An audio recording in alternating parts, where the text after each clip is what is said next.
Book, I'm just going to start reading and then kind of talk about it. But the thing I have come to appreciate is how much my life is made up of contradictions. And this poem is a good introduction to that. For the maiden aunts and bachelor uncles. For an uncle called Big Miller, killed by Lenape Indians in Ohio. For Lenape uncles killed by Big Miller. For Cherokee aunts killed by Jackson soldiers. For soldiers drowned by water monsters, the antlered giant fish in deep rivers. For the cowboy Edward who died of typhoid, he lost his chance to gamble, brawl, sin, and be redeemed. For the nameless toddler great uncle who tipped the boiling coffee pot and scalded himself to death. For great Aunt Annie who passed amid a great rush of breath, taking also her sister's certain faith.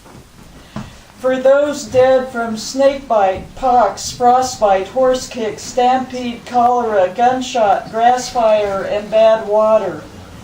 For their sunken burials on grassy hillsides.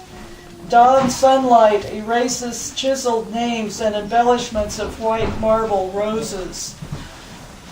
Is this loud enough? Okay. I'll try to keep it up.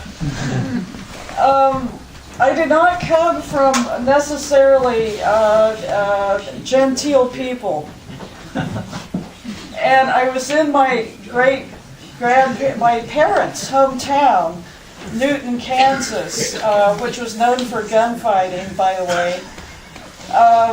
And I ran across this photograph, and the label of it was the Kansas Anti-Horse Thief Association Annual Convention Photograph. Okay, and I looked for my relatives, and there were a couple likely ones. I searched the crowd of men for faces I might know. Great Uncle Ed, who was a drover and gunfighter, but not the Quaker Isaiah. Among the hatless, black-suited men might be the Delaware grandfathers, former Indian scouts who fought Spanish Pawnees, ruffians, and now horse thieves and rustlers. It is 1913 on this page, and a Vigilance Committee meets annually years after the Civil War on this borderland of the Chisholm Trail. My father was born into this town. I remember his violence-laced language with vignettes of lawless alleys, broken arms, and the phrase, he'd as soon as kill you as look at you. I remember playing Mumbledy Peg, a game where we took turns throwing knives as closest to feet as we could without drawing blood. We prepared for marauders who might engage us in hand-to-hand combat as others stole horses, burned buildings, and would not leave until our brothers and uncles met at 6th and Main, posed, and for all time stood in force. And you, my listener, might find yourself within this framed frame, my wording of an image viewed a century later, and you, unexpectedly, now stand among that throng on a windless moment, mild October, when several hundred warriors gather. You too might remember outlaws who shot your grandpa on the Santa Fe train, or the games you played when a child, the ones with dunking, thumping, stoning, shooting, everything that prepared you for this place. So you're right about Kansas. Oh, and Beth Schultz asked me to read or mentioned the Cheyenne one and Walt Whitman. What is just so wonderful is how surprising and amazing real history is.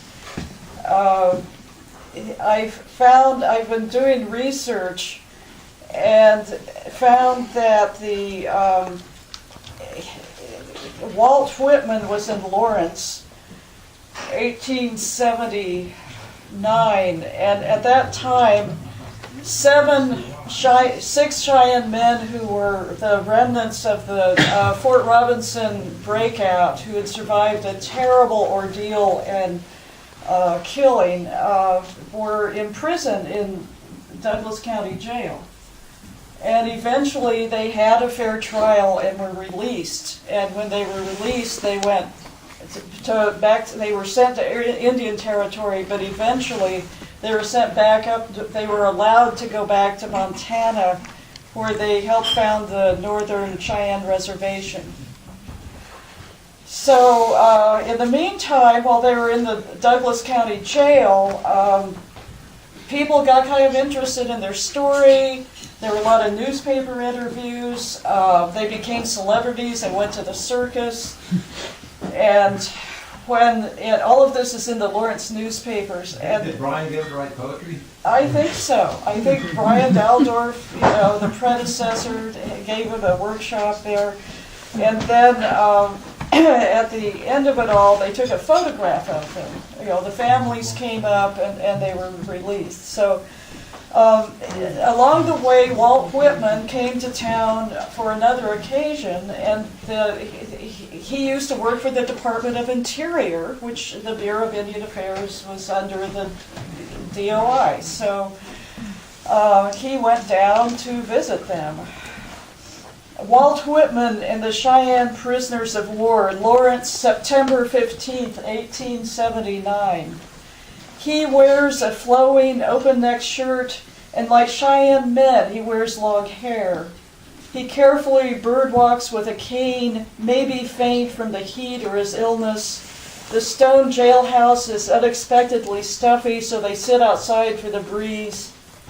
Whitman will write how they ignore the mayor, big gun of officialism, he calls him. But the Cheyenne greet him and shake his hand. Wild Hog is the orator, and Old Man is the counselor. The men signed their story, how they watched 50 children die of measles. For months they had no meat. They broke out from Fort Robinson in deep snow.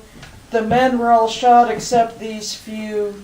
They wait for months and become celebrities. Reporters bring tobacco for interviews. They go to a circus and see an elephant. They talk to senators, and now this white-bearded man.